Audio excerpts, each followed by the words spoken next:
Welcome back to another episode of the Format Podcast Live, and this is the college football edition.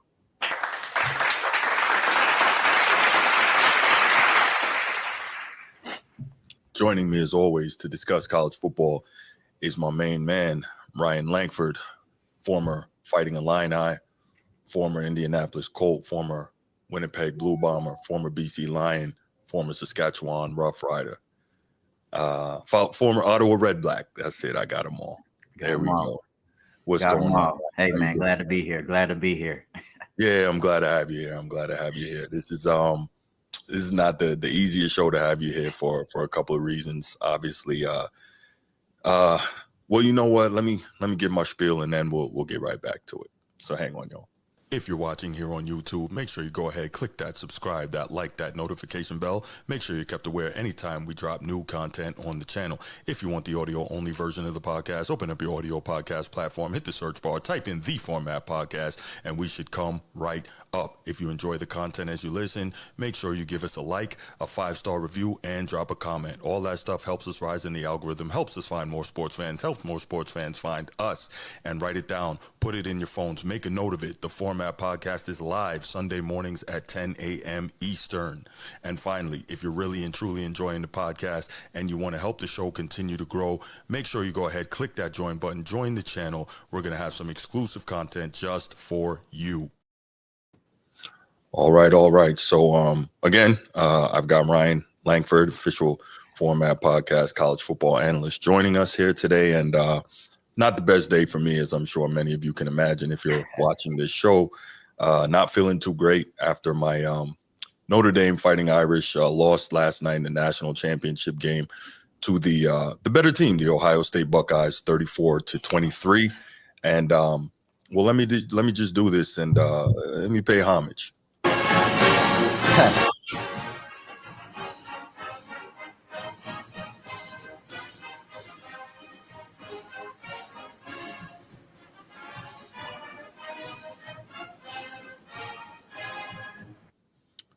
All right. So shout outs to the Buckeyes, man. Shout outs to the Buckeyes. First, I'll say this, Ryan, as a Big Ten guy, I know that this is great for you. So definitely want to show you love on that. Anytime the SEC doesn't win, it's great for me. But obviously not happy about the fact that my Irish had to come in second, and it was tough, man. It was tough. So I guess we'll get right into it, man. Why don't we get some of your thoughts on that championship game last night and your thoughts overall on this 12-game playoff now that it's over? And well, I guess we can get to that. Let's start with your thoughts on the championship game last night. Yeah, it went how I thought it was going to go. And be honest, okay. I really wanted Notre Dame to win, not because of you. Right. I really did want Notre Dame. I personally am not the biggest Ohio State fan, just naturally, Big Ten guy. I went to Illinois. Also, growing up, I knew I was going to the University of Miami, and they beat Hurricanes back in the day on that PI call going into the goal line, and that still scarred me for life. But Ohio State's a great team. Notre Dame is also a great team. But, pound for pound, player for player, it was hard for them to compete. I really thought Notre Dame had a shot. They did have a shot. They were going to need to be on top of everything that they needed to do. They were going to have to capitalize on all their opportunities, be smart with the football, and control the game.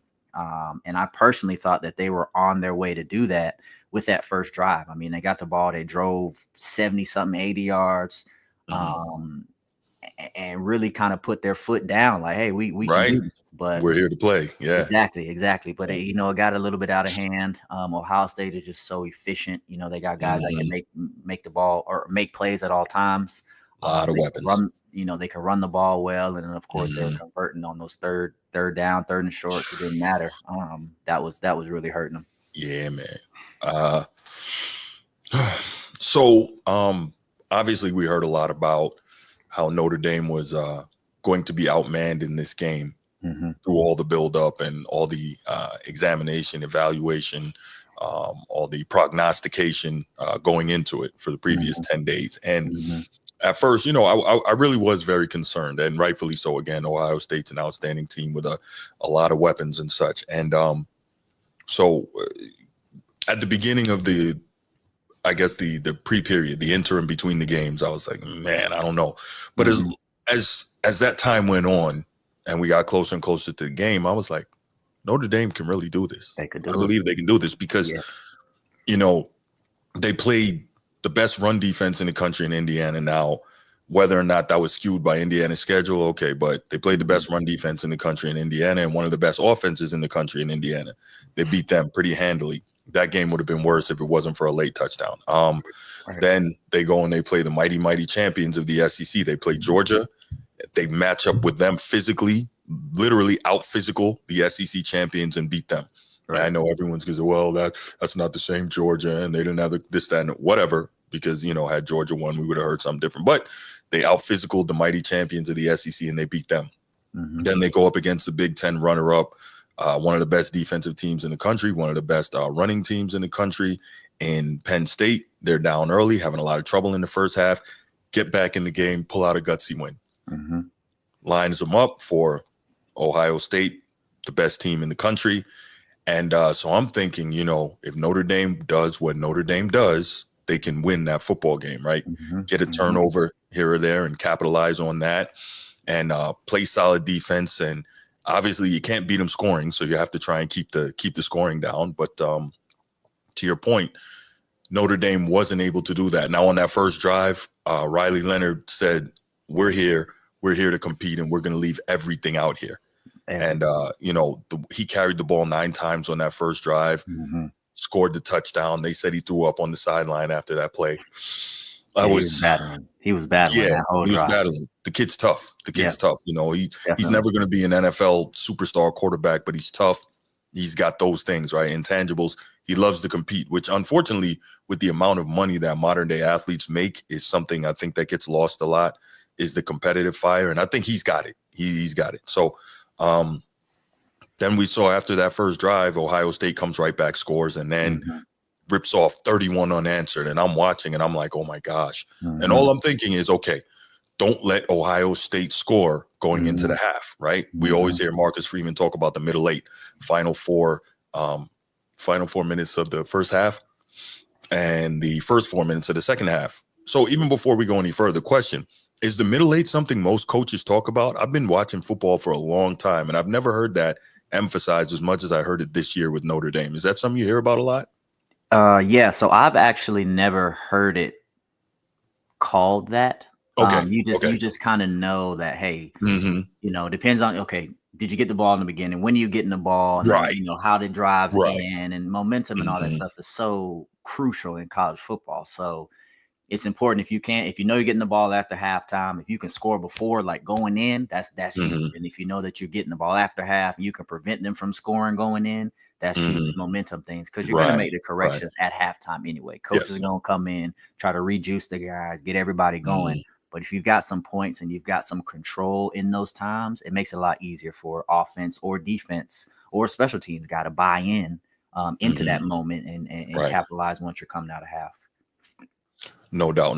That's something that they talked about a lot. Maybe it was just the verbiage calling it the middle 8 because it's something and I never played, but I've always been cognizant of the fact is, you want to try and, especially if you're getting the ball after halftime, you want to try and score on that last possession in the first half and then come out and score again. So, you just think that's kind of smart football. But yeah, so I'm thinking, okay, don't let the Buckeyes score going into the half. They did.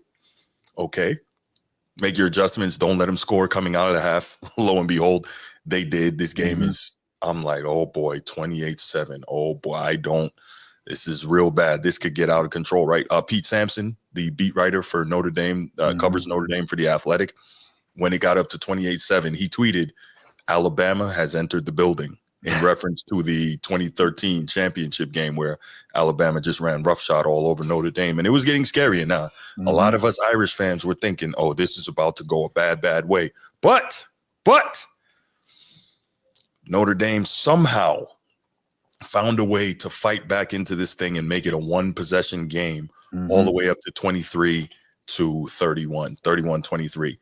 And man, we saw Riley Leonard. He made a lot of throws I think that a lot of people didn't think he could make. I mean, he was dropping some dimes last night. Jaden Greathouse, he's a guy that Notre Dame has been looking for at the wide receiver position that was recruited, I think, like 4.5 stars out of the state of Texas.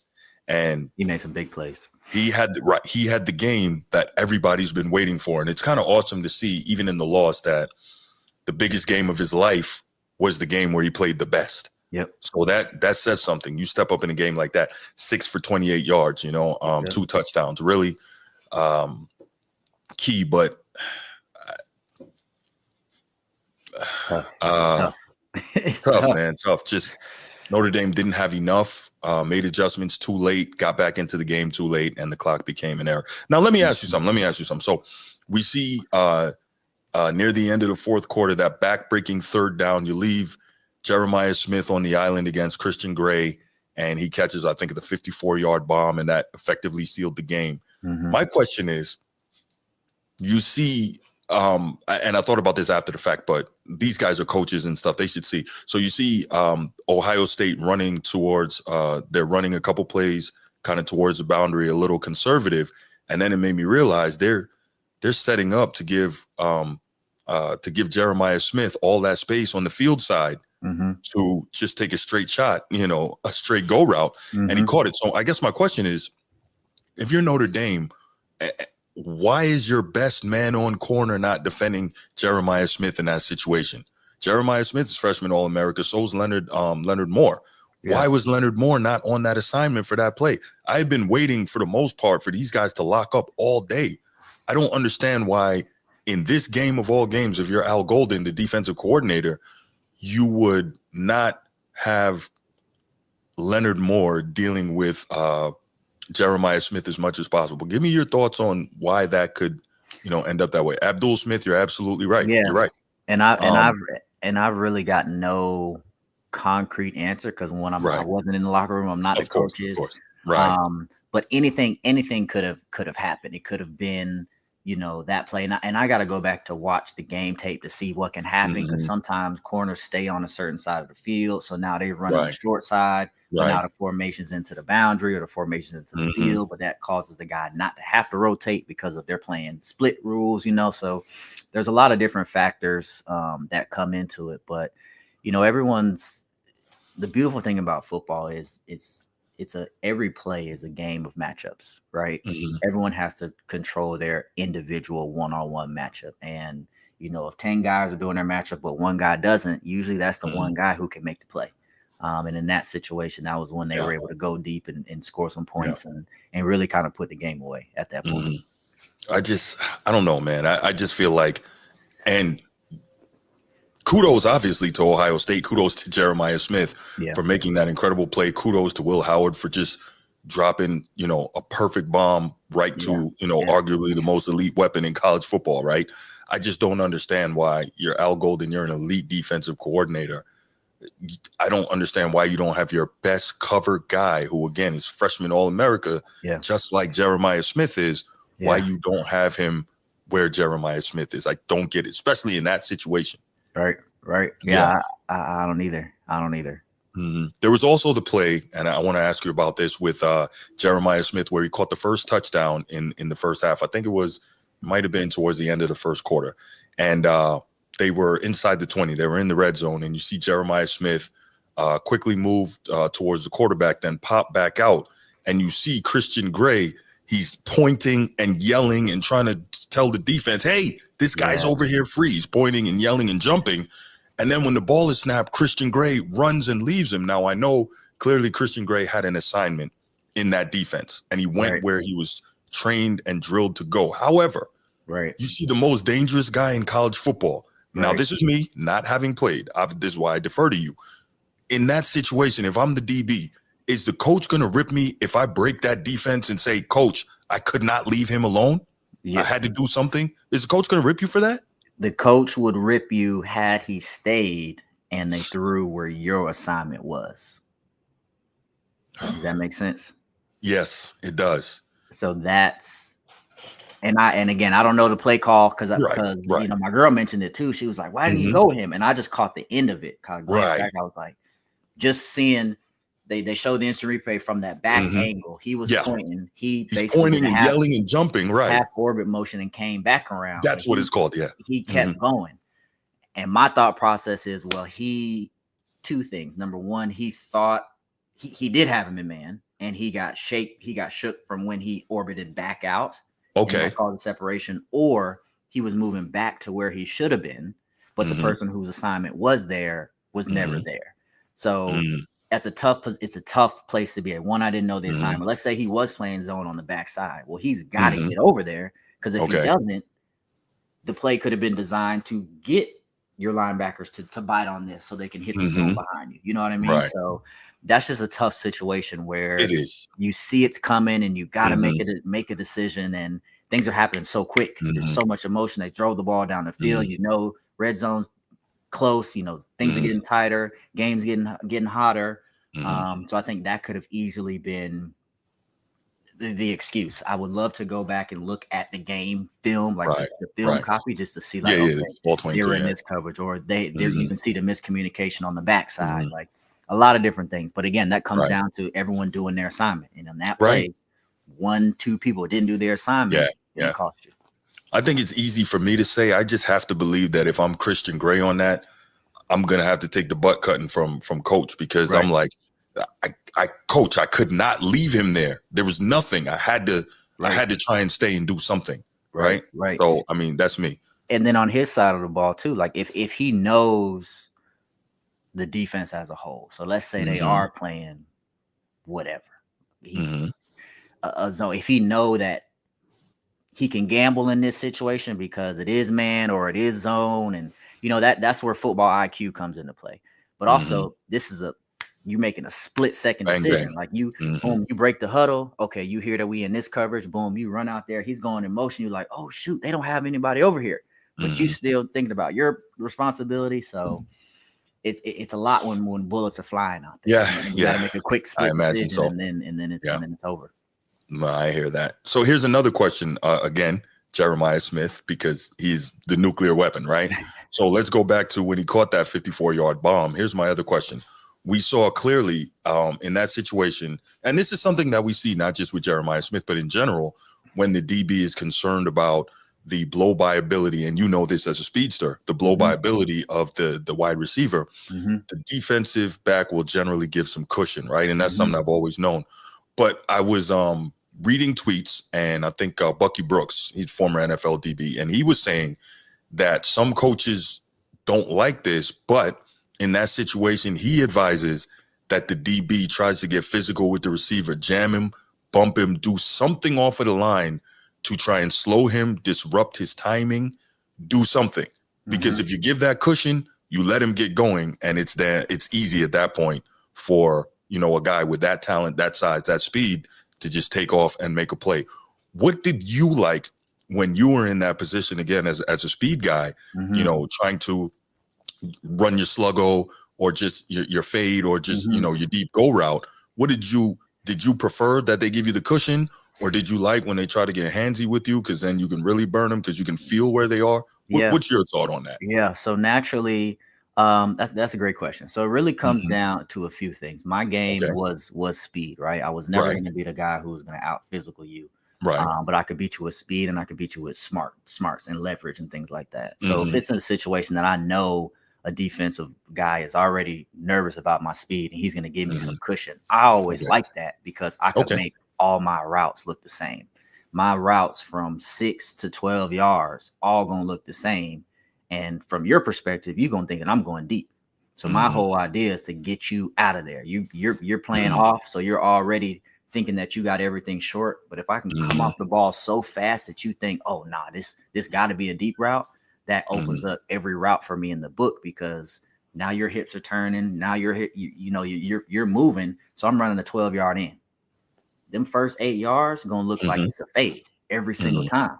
Because right at the top of my break, if you're already playing 5 off, you're turning at 12. Right. But I know as soon as I get to 9, I'm about to drop my hips and roll in. Like it's over with. Easy work. So, easy work. Easy work. Same thing. Comebacks too. I'm hitting that outside shoulder. I'm running with you on purpose. Right. So you think you can line up with me, as soon as you look up for the ball, I've already stopped and I'm out of there. So I like that aspect of things. But to answer your question originally, you gotta know what you're good at, right? So if a defensive back doesn't have great top end speed, he might want to play off a little bit. If he feels like he does have speed, but he's not that strong, he might want to get closer. But the thing is, if you're going to play close and you miss and you don't have help over top, that's all on you. So it's a give and take game. It's a gamble thing. And what Ohio State was doing good was getting guys off balance, moving guys in motion, and making the reads a little bit different for defenses to communicate. Because that's really where you see separation and things like that.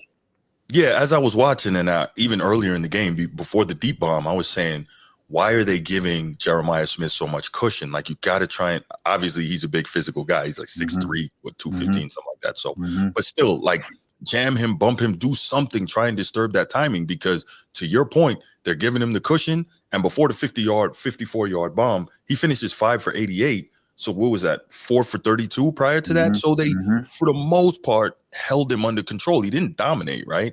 And so, but what I was looking at on those plays, they're giving him the cushion, and I literally said it out loud. Oh my gosh, get up on this guy. It's so easy on these comebacks. He's killing them on those. And I'm like, okay. And they think he's going deep. That's why the comebacks are open, right? So comebacks are open because they think he's running deep. As soon as you attach hips at 10 yards, you're like, all right, he's probably he just dropped out. Oh, ball's already gone. First down. Yeah, that's tough.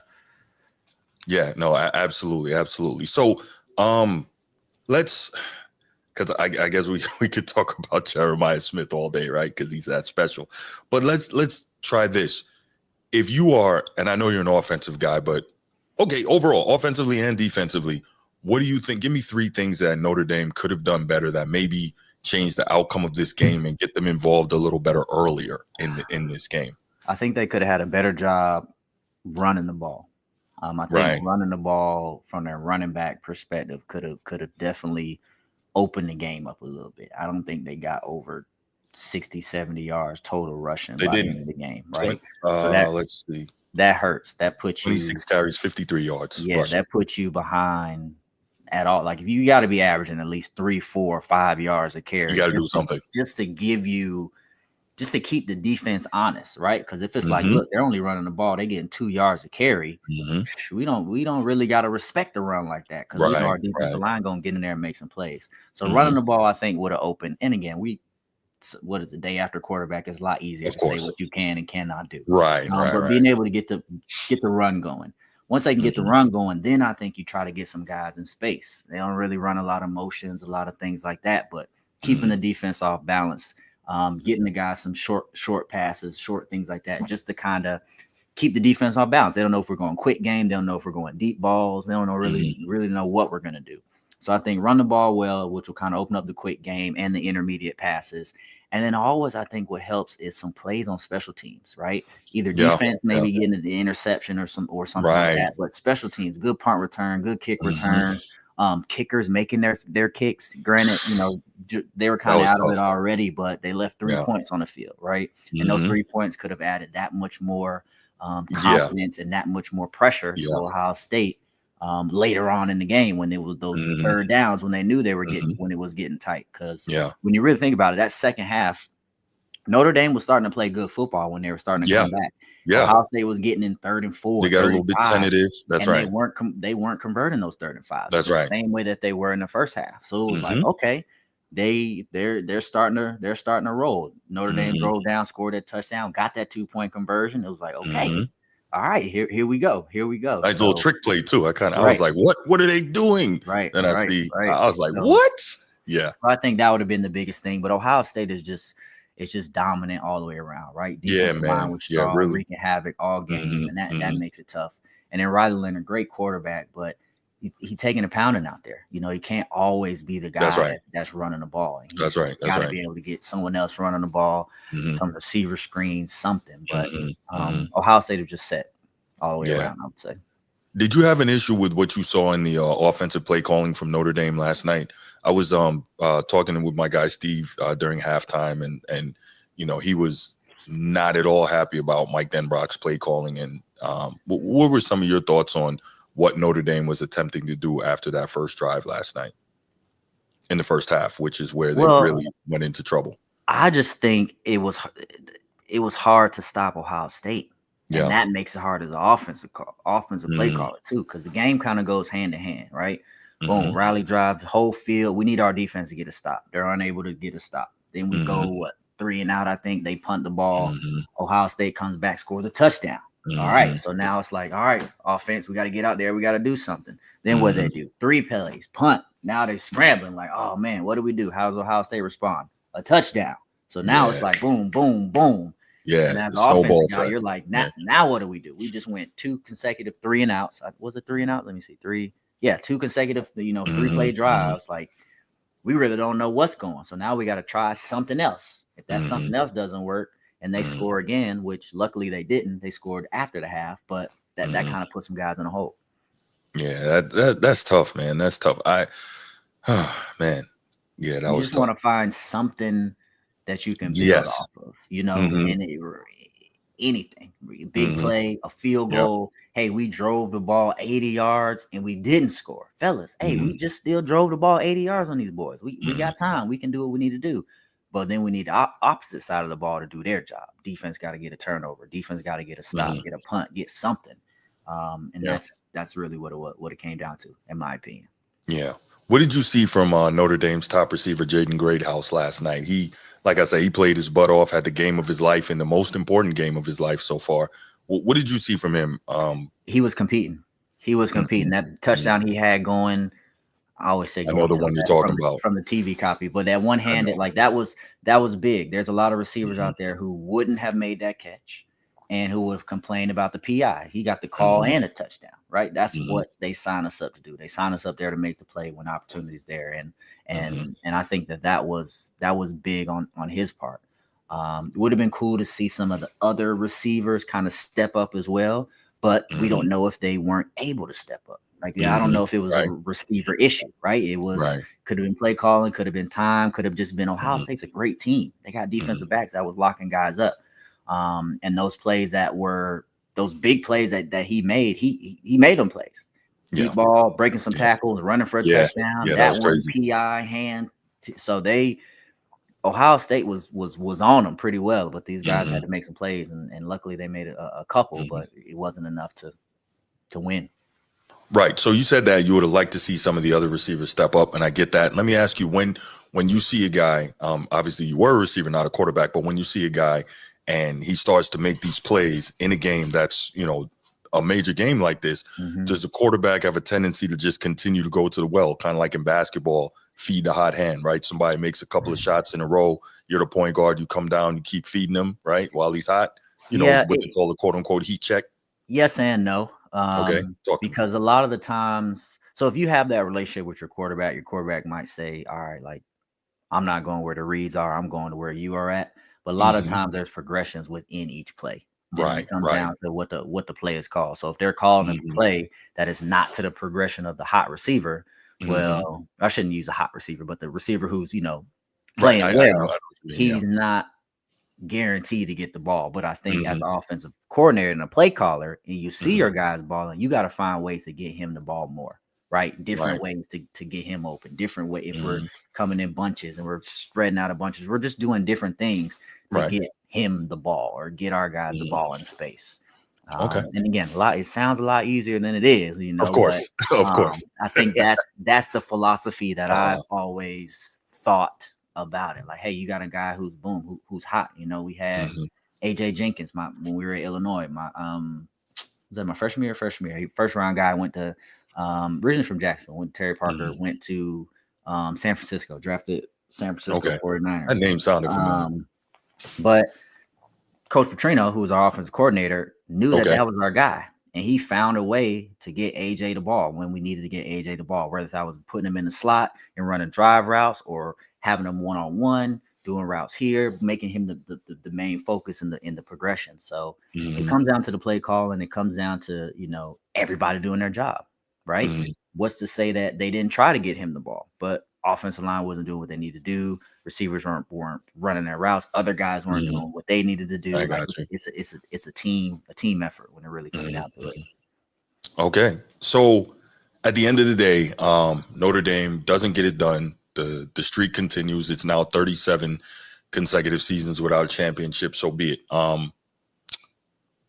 Ohio State looked outstanding, best team in the country, no question.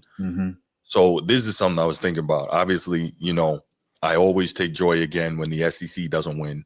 This is the second year in a row that the Big Ten has won the championship. Michigan was dominant last year. If you had to line this Buckeyes team up against last year's Wolverines, national championship, all the marbles, who wins that game in your estimation?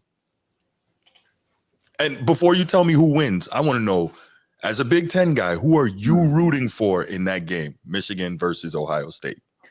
I like Michigan just naturally. Okay. Naturally over Ohio State. I think I like Michigan more. Okay.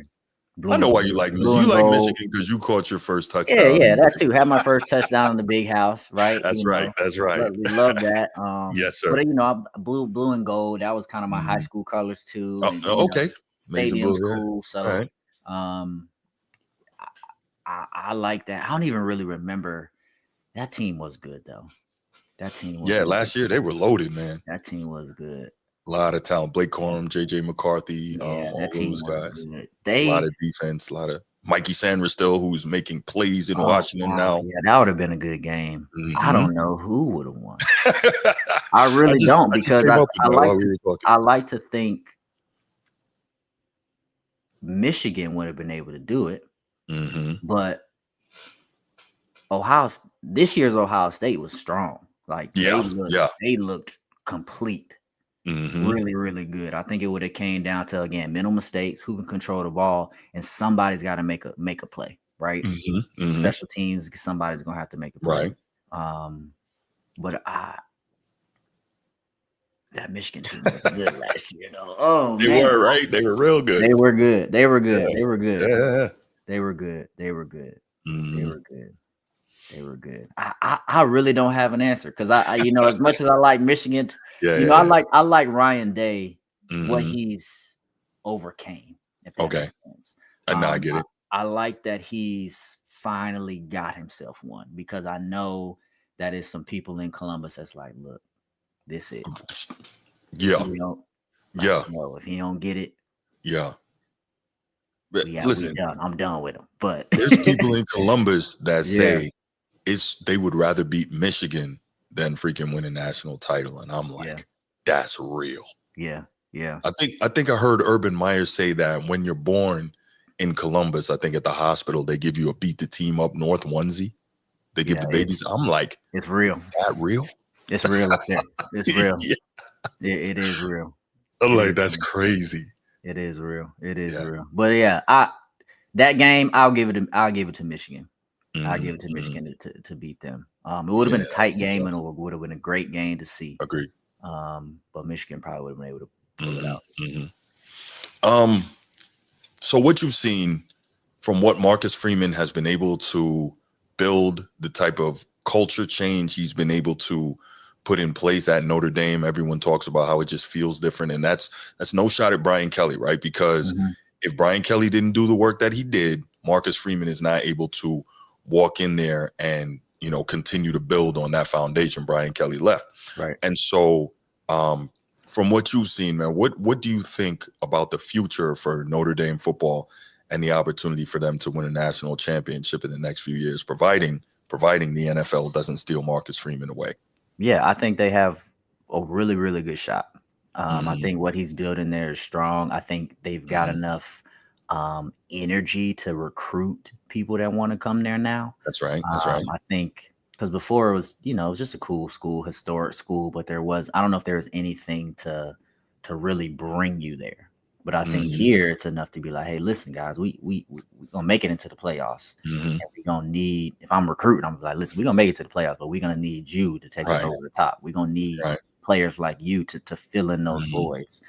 Because the mindset's there, how he builds his team, how they talk about the brotherhood. That's really what got them all the way to the championship. Those guys were playing for each other. Yeah, It and for wasn't their about coach, the money. It wasn't about, I mean, you're going to get the money, you're going to get the accolades, you're going to get the stuff that comes with just being a championship team. But they have fun. Like you could just, those boys was brothers. They enjoy working and playing together. And ultimately, that's what it's about. Like, win national championships, that's great, but that team, those team of men are going to be extremely successful once football's over. Not saying Ohio State's not going to be successful either, but just like the core principles that I've seen him touch on when he's in interviews and what his players are saying when the coach is not there too in interviews. I just think that they've got good leadership, and they got good leadership in positions across the board, and that's what's allowing everybody to kind of fall into place. So, I mean, I think they have a great shot to make it, especially now how the playoff system has worked. The playoff system was built literally for this game, for this situation, for these teams to kind of get in and find their way. I think a lot of people would have loved that to be SMU because that's how they thought the playoff system was going to work. Still, it's still cool to see that, teams are getting a way to get in, and they'll bounce back from this. If, like you said, if Mark Freeman doesn't go anywhere, like they'll bounce back from this. They'll bounce back. Yeah. Speaking of going somewhere, it's being reported that Notre Dame defensive coordinator Al Golden is being heavily recruited, I guess, to be the Cincinnati Bengals defensive coordinator. Wow. And so there's a very good chance he may be moving on. But I guess that's the mark of when you're reaching a really good program, right? When they start poaching your coaches. So we'll see what happens with that one. I wanted to play a clip from you. This is Joel Klatt, Fox college football analyst and commentator. And this is what he had to say about Notre Dame last night. I kind of wanted to get your thoughts on what Joel Klatt had to say. And let's check that out. I'm very impressed with Notre Dame. That game it was totally out of hand. 31-7, 31 unanswered from Ohio State. And here comes Notre Dame. And they just kept chipping away and chipping away and chipping away. And Riley Leonard kept chipping away. And it's like, dang. And the defense would just, kind of get a stop here or there. They forced the fumble on Abuka. And then all of a sudden you look up and Notre Dame is sitting there and it is a one possession game late in the fourth quarter. And it's like, how in the world did this get to this point? Because in the first half, it's a track meet. I watched that game in the first half and think to myself, Ohio State can score 50. And then as soon as they go conservative and as soon as they start to just try to run the football kind of in a traditional sense without some of the quick game and horizontal game that they present, Notre Dame was able to settle in and get a couple of stops. And then they got the turnover. And all of those things allowed Notre Dame to get right back into that game. Your thoughts? Agree. They had everything lined up for them to lay it down and shut it down and say, hey, we tried, fellas. But they really did battle back and really make some plays. And I think that starts with the head coach. The head coach had them, listen, like, we still in this game. That's a tough speech to give halftime. Yeah. Like, listen, we got 2 quarters for the rest of our life. So going out there, leave it out there, and I think they did and earned a lot of respect. They earned a lot of respect. No, Joel Klatt, he makes a lot of good points, and it's funny. I have a friend from high school, very good friend, and he detests Notre Dame. Like, he hates them with a passion. And he's texting me last night as Notre Dame is fighting their way back in the game, and he texts me and he says, "Y'all just won't die." And I'm like, I don't know what to tell you, man. Marcus, he can push them buttons. And it was so funny. Literally immediately prior to the play with the peanut punch that caused the only turnover, they were interviewing Marcus on the sideline. He's like, we got to get a turnover, we got to get a stop. Boom, it's like magic. The peanut punch. And it's funny, right after he says that, the commentator, I don't know if it was Reese Davis or Herb Street, was like, well, Ohio State, they just never fumble. Boom, on that play, punch the ball out, fumble, Notre Dame gets it. I'm like, you've got to be kidding me. There's some magic here with these Irish, man. Definitely, and so stuff like that is cool. And I also think it made for a more compelling game right when a lot of people probably were getting ready to turn the channel, because like, you and I, we texted a little bit last night and I'm like, man, this thing can get ugly, right? This looks like it's about to get bad. And credit to, I don't want to have a loser mentality here, because the great Pat Riley said there's winning and there's misery.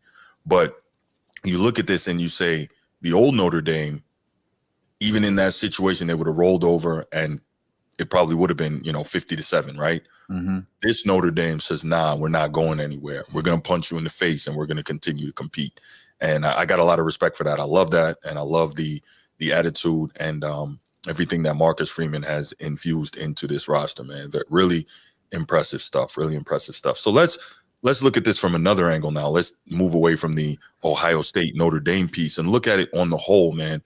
Do you think that the 12-team playoff had the desired effect in terms of fan engagement, in terms of excitement, in terms of how we view the regular season now? Because remember, a lot of people were saying, well, if you expand the playoff, the regular season is not going to mean as much. It's going to mean less and blah, blah, blah. What are your thoughts on all that after watching an entire season with this new layout and then the 12-team playoff? Yeah, I liked it a lot. Number one, I like that they have the opportunity for other teams to get in there and win. Like I said, my wife's Alabama, so yes, we always Alabama's going to be in there no matter what. Like they're playing a good season, things like that. That's right. I've always liked the idea of how college basketball, there's these Cinderella teams who get going and get hot and go all the way. And it's cool to finally see that in football. You can only do that on NCAA, the video game back. Right. So it's kind of cool to see it. I am interested to see, so from my perspective, so it would have been those first round or maybe those second round games. Whoever got those first round buys, I think that's something to look at. Yeah, because some of those games were blowout games. Some of those games were not as competitive as we thought they were going to be. Maybe because teams were off, maybe for whatever reason. I don't know how they can structure it where, everybody plays. That might change how things work. Or first round bye, there's different parameters to a first round bye. Those are probably the only things that I think would change or could change. I'm pretty sure those are going to get tweaked. Yeah, for the first year of ever doing this, I'm cool with it. I like the direction that they're going because they can always add and adjust. They could say next year, okay, we're going to add 5 more teams. We're going to add this many teams. I think they want to get to 14 or 16, which I'm cool with that. Yeah, like it's, that'll be cool to see. Now, from a player playing standpoint and how you coach the season, I think you still coach the season the same way. The difference is we're just trying to make it to the playoffs, right? So it used to be, hey, we're trying to make it to a bowl game that could do X, Y, Z. But now you're looking at the numbers of, listen, we just try to get in. So I think the first focus is, as a coach, you want to try to win your conference championship, right? That's the easiest way in. If you can win your conference championship, you're pretty much guaranteed to get in or to be playing in a position to make it in. And that's good. I also think you want to handle your business. I think if I'm coaching, I'm whatever team, if I'm the best ranked team and the worst ranked team, I'm say, hey, fellas, let's go in here this season. Let's handle what we can handle. Let's not put it in the hands of, one night we're watching 3 teams, hoping they lose, hoping they win by 16. Let's not worry about all that. Let's handle what we need to handle. The games that we're supposed to win, we need to win. The games that are tough, we need to do what we need to do to overcome the toughness and hopefully win those games. So there's no discussion about if we deserve to be in the playoffs or not. That would be my philosophy going with coaching. Right. So, and I think we may have talked about this before. You had the diehard traditionalists saying, well, the way it was before, every single week was, the end of the world, be all, end all. And so the regular season will mean less if you expand it. And I totally disagree. I love it expanded this way. One, because as I mentioned, I like the opportunity for different teams to be able to win. Now, at the end of the day, we saw in the semifinals 4 blue bloods, right? We saw Notre Dame, Penn State, Texas, and Ohio State, which is cool. But at least you had the opportunities for an Arizona State or Boise State, you know what I mean, to be in there and to try and compete. And if we look at Arizona State gave us a hell of a game against Texas, right? They didn't come out on the winning side of it, but they gave us a great game. And so, I love to see that the opportunity is there. Now, if you can't do it, you can't do it. But the opportunity is there. And that's fine. Like, think about it. You literally had a team like Army with an opportunity to make the 12-team playoff. That would have been pretty cool. I feel like Navy had a shot too earlier in the season, but it didn't pan out that way. But just having those conversations, I think, is so cool. Yeah, absolutely. It's not that serious. Was good, bro. Was good. Good to see you. But I love the fact that you have these teams with different opportunities to do it. Mm-hmm. You have a greater national interest throughout the entire season. Mm-hmm. Instead of 3/4 of the way through, 3/4 of the freaking country, their teams are out of it, so they don't care nearly as much. No, you have more teams that still have an opportunity to get in later in the season. That means greater fan engagement. That means greater TV ratings, more people watching. And as a side note, I can't wait to see what the ratings were last night for this Ohio State Notre Dame game. I'm sure it's going to be huge. And I think the good thing is, as we mentioned, right when a lot of people were getting ready to, turn away, I think, okay, Transformer. Okay. I can't say anything. Okay.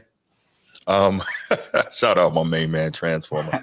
But no, I love the fact that the engagement was there. And like I said, I would love to see what the numbers were for the game last night, because right when it looked like it was about to be very out of hand, Notre Dame starts fighting. They live up to their name, right? The Fighting Irish. Mm-hmm. And they compete till the end. So I love this. I really do. I'm not mad at the 14 game or 16 team, if they expand it out to that. Mm-hmm. Yes, I know I remain quiet for another 346 days. I know, Transformer. I get it. I get it. But no, I love the idea of this. It was so exciting to me. Even though my Irish came up short, I enjoyed every minute of this 12-team playoff thing. Yeah. I thought it was just phenomenal. I thought it was great for football, and I loved it, man. I really did. I thought it was amazing. Great. It's great for football. It's great for football, and I just think in the era and the time that we're in now with social media and just video and it couldn't happen at a better time. Couldn't happen at a better time. Right. So here's another one, right? We look again, and I'm just now thinking, as loaded as this Ohio State team was when they play at their best, they're really tough. Now I'm thinking, what about maybe them against that Alabama team with what's my guy's name? The guy he's here in Jacksonville, went to bowls, Mac Jones, with Mac Jones and all those weapons he had, right? The Devontae Smith and not Jerry Jeudy, Devontae Smith and oh man, who was there that year? That was a loaded receiving core. I cannot remember names. I think you got the kid up in Detroit now, Devontae Smith. That team with Alabama. Yeah. Will Anderson Jr. was on that team. Loaded. Yeah, I think that team will win. You think they would beat this Ohio State team? Will win. I think just because there's more. Alabama had a lot of. I mean, both teams got athletes. But the one-on-one matchups, like it would have been tough defensively. They don't know which receiver. Jameson Williams, thank you, Transformer. Which receiver to use. Also, they got running back. I think at that time they had 2 running backs. They had Alabama had the guy who's in with Detroit right now. I feel like was there at that time. Gibbs. Jameer, yup. He was there, right. And they had somebody else too that was they was interchanging solid. That's tough. Yeah, because in my opinion, last night would have been completely different had Notre Dame been able to run the ball consistently, right? If they're averaging 5 yards, 4.5 yards a carry. Oh, Jalen Waddle, Waddle that's what it was. That receiving core was crazy, right? Yep. That would have been tough. I think it would have been tough, man. I think this Ohio State team could have lined up right with them. I do. Yeah. What about now let's go back a little bit. Look at that Trevor Lawrence team that beat Alabama for the national championship with all those elite defensive line guys, Trevor Etienne, T. Higgins. That team was loaded too. You know what I'm saying? They were. Ohio State had a defense that could have put up with them though. I think. So I just look at it, man. I think this is really cool, man. Just part of the things I love, and obviously it's not quite a different era, but different teams and a little bit different times. I love, especially in football, college football at the very least, comparing some of the great teams against one another. But I think this Ohio State team kind of lines up very well with a lot of the really good teams of the recent past. So, but yeah, they're really good. But yeah, man. So Ohio State is the national champion. What do you see from them going forward? Because a lot of guys came back to try and win this championship. They're going to lose a lot of guys going into this offseason. to graduation, to transfer portal, to the NFL. And Ohio State has always been outstanding with, reloading. And of course, NIL now makes it legal to pay. So that's cool too. But what do you see in terms of the future? And again, they always have to deal with Michigan, and Michigan will be better next year. So all the pressure is going to be again on Ryan Day and Ohio State to try and beat Michigan. I think they're going to recruit super heavy this year, and they going to be fine. Okay, they're going to be fine. Right. It's just going to be how next season pans out, right? Who recruits where, who goes where? Does Texas look like Texas again? Like, I think everyone's going to fill the void, right? It helps that you just won a national championship, right? So these guys are gonna go. Everyone on the recruiting trail is gonna have on their national championship gear. Right. It's gonna be hard to say no, I don't want to go to Ohio State when just won a national championship. Easily, not easily, but you know what I'm saying? Like they handle business. So I think recruiting is gonna be a big thing. And like you said, they got money to play if they want to. Now, I think they always talk about how much Ohio State paid players and all that kind of stuff, but I really think Ohio State had players already.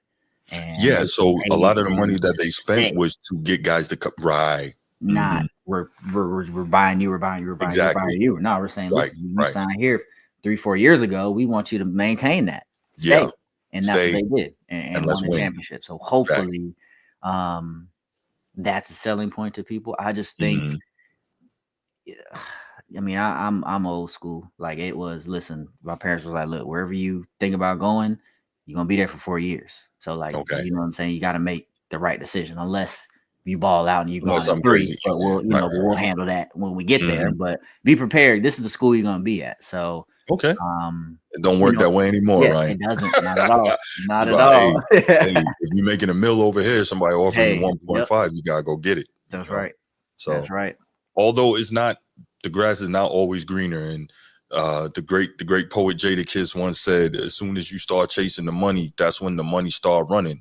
So it's not always the best move to chase every penny, but I get it too, though.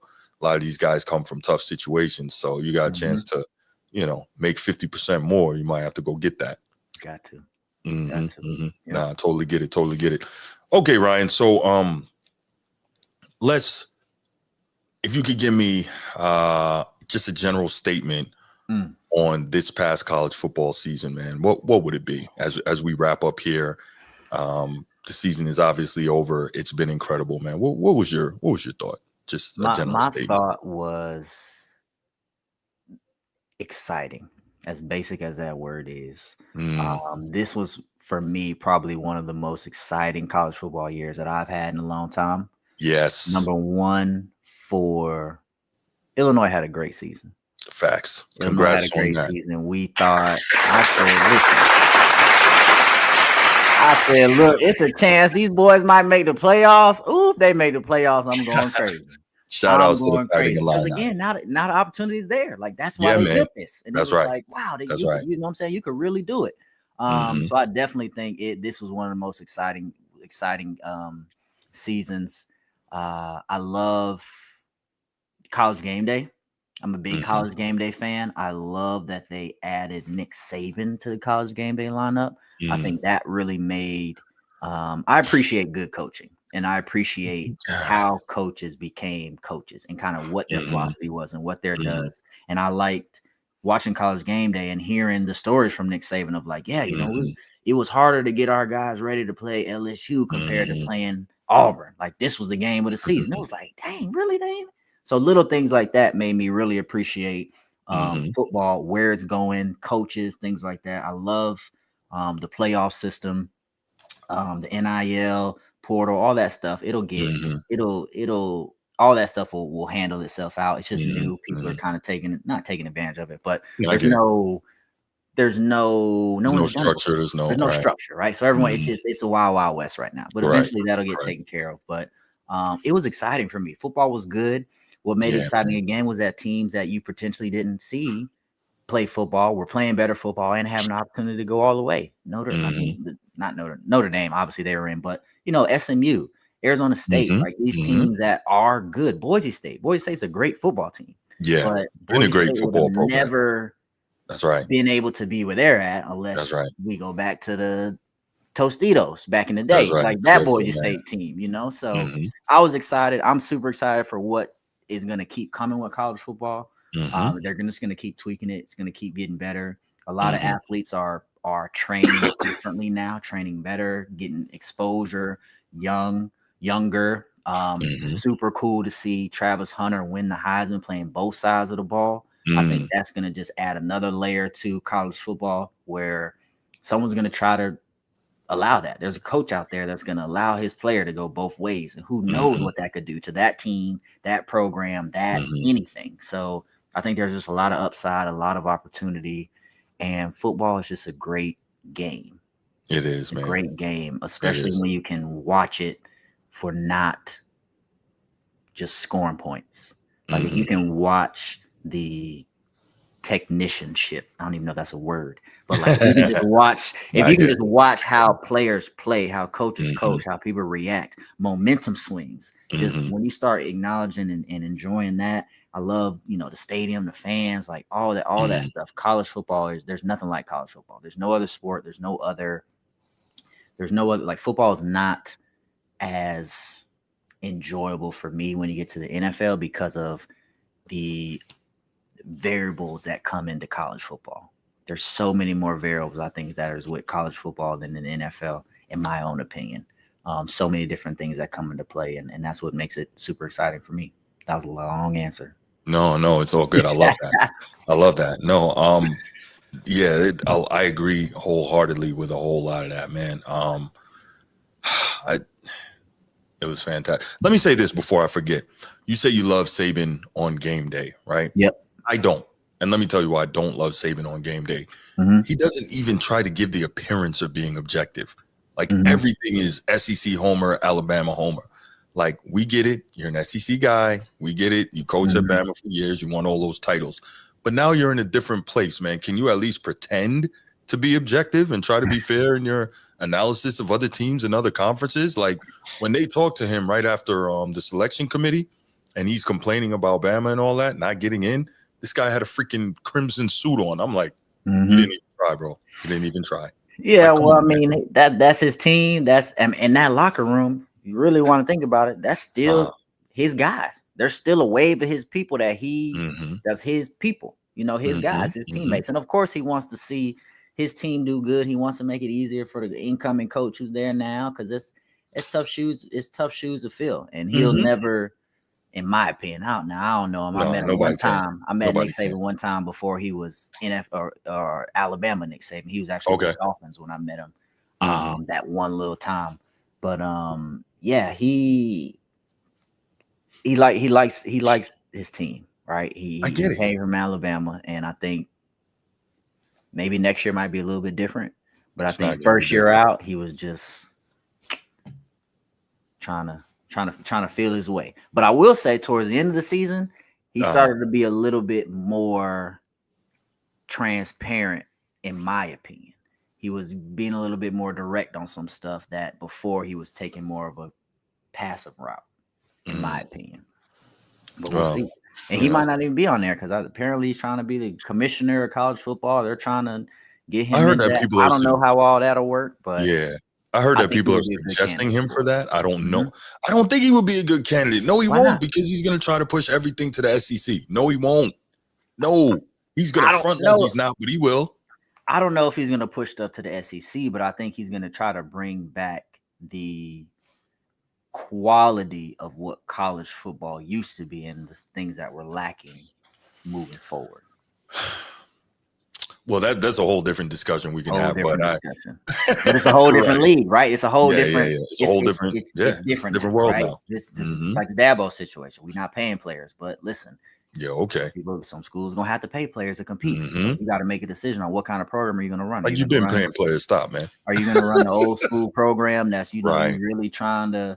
We want you to come here because you care about winning football games and growing into a great human, or are you just coming to play football and make money? Because those are the two different college programs that we're going to see. We're going to see programs that you got the ability to come in, make some plays, play for a national championship, develop you as a human. You can use these qualities outside of football, or you can just come for the money, make some plays, and then run your business.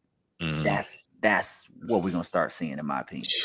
Man, again, something totally different that we can get into. But to answer the question for me, I'll say in one statement, I definitely agree with.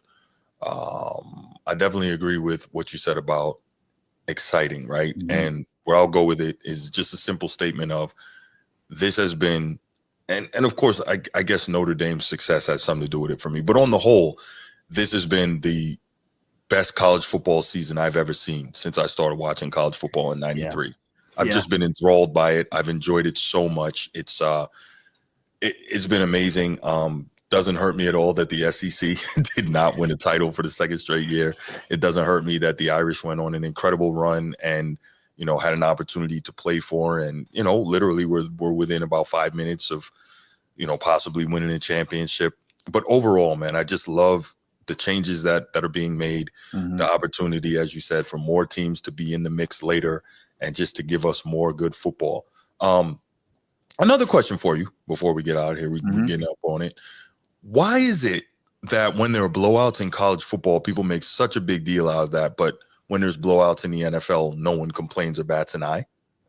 Like 50% of the Super Bowls have been blowouts. We have blowouts in the NFL playoffs. Nobody complains, but when there's blowouts in college football, it's a problem. Well, this team wasn't good enough. They shouldn't have been there.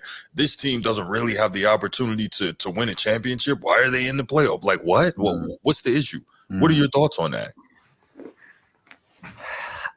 I don't know. If I had to guess, I would say because the NFL playoff system is more structured and historical. And when I say historic, I mean like the rules have been the rules. You're gonna play a wild card, then you're gonna play this, you're gonna play that, and you're gonna play that. College football is still trying to figure out what the new norm is gonna be. So it's easier for people to complain that this game was a blowout. How could this? They shouldn't have been there. They shouldn't have deserved, because they know it's a committee. No one talks about a committee in the NFL because there's not a committee. It's, hey, there is a committee, but it's not the same committee as college. But college is so much harder. They got to have a committee. NFL, you got AFC and NFC. Best of the best. Y'all going to the end. College, it's like, all right, well, they in this conference, they in this conference, but they here, so they with this and they with. And I think that's where more opinions can be created, because there's nothing. They're working on tangible facts, but there's still gray area where there's not the most tangible information. There can still be a situation that y'all said y'all was going to do this in this situation, but in this situation, it's different. I think that's what's causing people to probably have more of an uproar when there's a blowout in college football compared to NFL. There it is. Well, Ryan, man, this is the final one for the season. Thank you so much for being here with me all season, man, and enjoying this thing with me, and the viewers. And all right, Bruce, I got you. Thank you for being able to share your perspective. Give us some X's and O's stuff.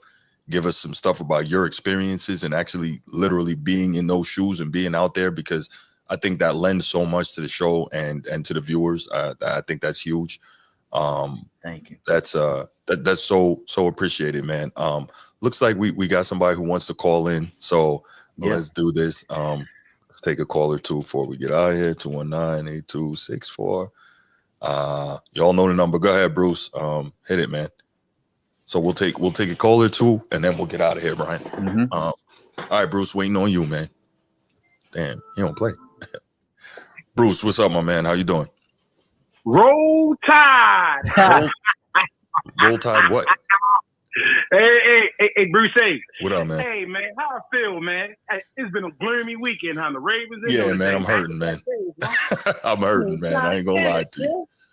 Hey, what I tell you, boy? Last month when we was talking. Hey, first of all, how you doing, Ryan? I checked some of your hot brothers. Hi, I'm doing well, man. I'm doing well. Appreciate you calling in. You never go one day. You never go cross that middle, though, did you? Listen, if I ain't have to, I did not. I ran kicks back and deep balls and corner routes. Listen. Hey, Bruce, hey. Yes, sir. I tell you a month ago, how when y'all play against some big dogs, y'all get y'all ass. Right. Bruce, man, come on, man. Seriously, Bruce, hold on. That's not right, man. That's not right, man. What is it gonna take? What is it gonna take, man? We bodied the SEC champion. We beat the freaking Big Ten runner-up, and then with no quarterback. Why are we? I say with no quarterback. Why are we still doing that? Why are we? All right, go ahead. I'm just saying, you the one who brought up the SEC champion. It's not me. No, but I'm saying why? But why are you making an excuse when the quarterback they had was recruited by your school, Alabama, as well as Georgia, and just about every major school in the country? It's not like it was me back there throwing. Okay, I got you. I got you, brother. Y'all beat an overhyped Indiana, right? I'll give you that. Okay. But I tell you, when y'all play the big dogs in the national championship, that game wasn't even. Y'all made a little run in the second half, and I heard you. You know, I was watching the whole show. I sit back and observe and take notes when you talk now. I know how to get you. Yeah. I love it. I was watching. Oh, but listen, though. Yes, sir. It's funny. Yes, sir. And it's funny how you was giving Notre Dame grace for how they came back in the second half and how they fought to the end. But yesterday, the Baltimore don't get no grace. Damn lie. That's a damn lie. Nope. That's a lie because me and Transformer were talking about the legendary freaking second half and that legendary final drive that Lamar Jackson did coming back and almost tying up that game. Don't try it. No. We gave Lamar his love for the incredible second half he had. Don't try that. You better go back and rewatch that show, bro. But don't do that. I'm just saying. Nah. You know I gotta fuck with you, man. I know you do, man. Nah. I know. We good. Nah, we good, man. We good. Listen. Y'all get y'all ass kicked, like I said, when y'all play against the big dogs, and as well, goddamn no. Ohio State was too much for y'all. They were. Y'all kind of overachieved this year. We did. That kind of overachieved. We did. But y'all did have a lot of injuries, though. We did. Understand what I'm saying? And y'all quarterback play was iffy at best. But y'all defense was elite. Now, let me say this about Notre Dame. Yes, sir. If y'all bring back that same team, y'all got some NFL guys leaving this year? Yeah, we do. Benjamin Morrison. Yeah, go ahead. Ask you this. You say you bleed gold and blue. I do, man. How deep is you into Notre Dame? Are you looking into the recruitments that's coming in? What they got coming in? How many 5-stars they got coming in? Since you're a true Notre Dame fan. So I don't know. I honestly can't say. I know that they have one. I think they have a top 5 recruiting class now. I was watching something a couple days ago, and I got something marked on my YouTube list that I got to watch. But their recruiting has jumped. I mean, this playoff run has really helped a lot. I mean, Marcus Freeman has done. He recruits well, but let me say something about this young fella. Yes, sir. Hey, I'm trying to think somebody in the NFL will try. Somebody in the NFL will try to get him. Yeah. No, he's a hot name right now. The Bears wanted him, but obviously they could hire Ben Johnson. But I would say this: he's better than Dion. What? He's better than Dion. Well, I'm not going to put those two brothers against each other like that. I'm not doing that. Well, let me say they must got different culture philosophies. Let me stop. I ain't going to do that. Yeah, I think they just have. I think they're both outstanding. I think to your point, they just have different philosophies. That's correct. Yeah, you talking about? Yeah, I was sitting back while listening to the whole show. You talking about they live by the name, the Fighting Irish. They fought to the death in the second half. You know what I'm saying? Yeah. But let me say this: how you don't like Saban on game day because he's not being objective? That's all he favors the SEC more than he favors other teams. That's exactly why. That's the thing. But when you're in that spot, right? Like for instance, Kirk Herbstreit don't always root for Ohio State in the Big Ten. The wide receiver, Heisman wide receiver. You know what I'm talking about. Desmond Howard. Thank you, Ryan. Desmond Howard. He doesn't always pick Michigan in the Big Ten. Now, granted, this is Saban's first year, so hopefully in the future he will kind of tone it down a little bit. But I'm like, he doesn't even pretend. I'm like, come on, man. Talk about he had the all red suit on. Yeah, he had the red suit on after they announced it. I'm like, come on, bro, you can pretend a little bit. Just try and pretend you're objective, man. Yes. And another thing I disagree with you on. Yes. This was not. That's your opinion. And okay. I get it. this was not the best college football season ever. Okay. I mean, that's your opinion. What you got? What do you think was? 16 with Deshaun Watson, Lamar Jackson year. That year Lamar Jackson ran through Florida State and had that battle with Deshaun Jackson. I mean, Deshaun Watson and Clemson. Them years. I mean, that's my opinion. No, I'm not mad at you. There were some incredible games that year, and Jesus, Lamar was Kryptonian that year, man. Like for real, he had an S on his chest, no doubt. Let me ask you this: who was the big dog this year in the college? Wasn't no superstar. Like, who was the superstar this year? Like, well, to me, that's what I loved about it, Bruce. That's what I loved about it. Yeah, man, is that you had a lot of really good teams and a lot of really great games. And the reason I think it was the best season to me, I can't, there's no definitive saying, because like I was saying with Ryan, I was telling him that I love the fact that more teams were involved much later in the season and still had hope. You know what I'm saying? Like I was saying, Army literally late in the season still had an opportunity to possibly make the damn playoff. Like, I think that's super cool. You know? Can we agree that the college football playoffs was contributed to the season being great as it was? Absolutely. Yes. 100%. I agree with you. Yeah. Yeah, man. But like I said, I'm ready to get off the phone. I had to come call and mess with you, man. I appreciate that, brother. Hey, I slept all day yesterday, man. I was depressed about the Ravens, man. I'm back live again. We got 9 more months to go. I know, Ryan, man. Nice meeting you. Ryan, nice meeting you. Hey, Bruce, hey. Yes, sir. I said this. Every time y'all pay the big dogs, y'all get your ass kicked. Every time. You know what? That was garbage points in the second half. I don't. And how the hell y'all I can't. Jeremiah Smith on that last play, that 50-yard play. So I'm with you 1,000% there, because that's what I was asking Ryan earlier. If he could possibly give me some idea as to how it could be that their Notre Dame's number one cover corner was not on Jeremiah. So I don't know how that happened, man. I don't know what to tell you. I will give y'all grace that y'all did fight the second game. Y'all ain't give up. That's all. You all went out on y'all sword. Y'all ain't fold like no bitches. Like you mean like we used to? Y'all ain't fold like no children. Like we did against Clemson, and like we did against Bama, and like going back we did against freaking LSU. Y'all coach is the warrior.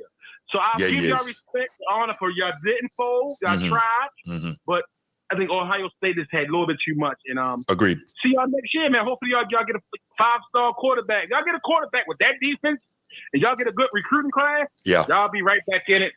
All right, fellas. All right, brother, man. I appreciate you calling, Bruce. Thank you, man. All right, bro. All right, bro. Bruce got so much passion, man. I love it, man. He always, he always come through. This dude, man, we be going at it all day in the messages, Ryan, all day. But it's love, man. It's good stuff. It's good stuff. All right, y'all. I guess I didn't see anyone beeping in, so we can leave it right here. Again, Ryan, thank you so much, man. I appreciate everything that you contribute to this show, man. Again, thank you for the X's and O's. Thank you for sharing your experience with us. And just like I said, to me, it's invaluable that somebody who's been there and done that can really give us a different viewpoint when we're discussing this stuff. Because I can say, well, from my vantage point, and this is what I think, but you could tell me what it is having been there and done that. So I love that, man. That's part of the reason I love having you here, brother. Blessed to have been able to do it, man. Absolutely. So God willing, we'll be looking forward to next season, man. Yes, sir. Yes, sir. All right. So on the way out of this final episode with Ryan of the college football season, I guess it's only appropriate that we pay homage to the Buckeyes one more time. Let's get it.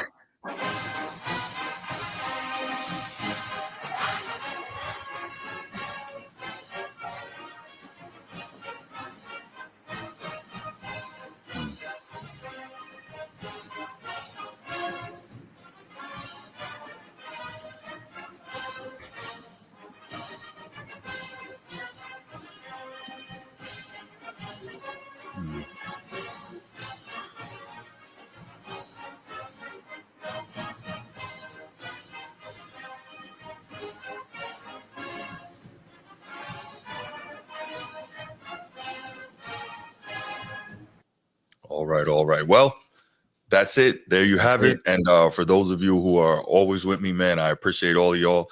And you know what time it is, man. Today's Tuesday. We're back tomorrow night with our Wednesday, and we'll go ahead and we'll do our conference championship pick'ems, and we got some other interesting topics for you. All right. So we out. Peace.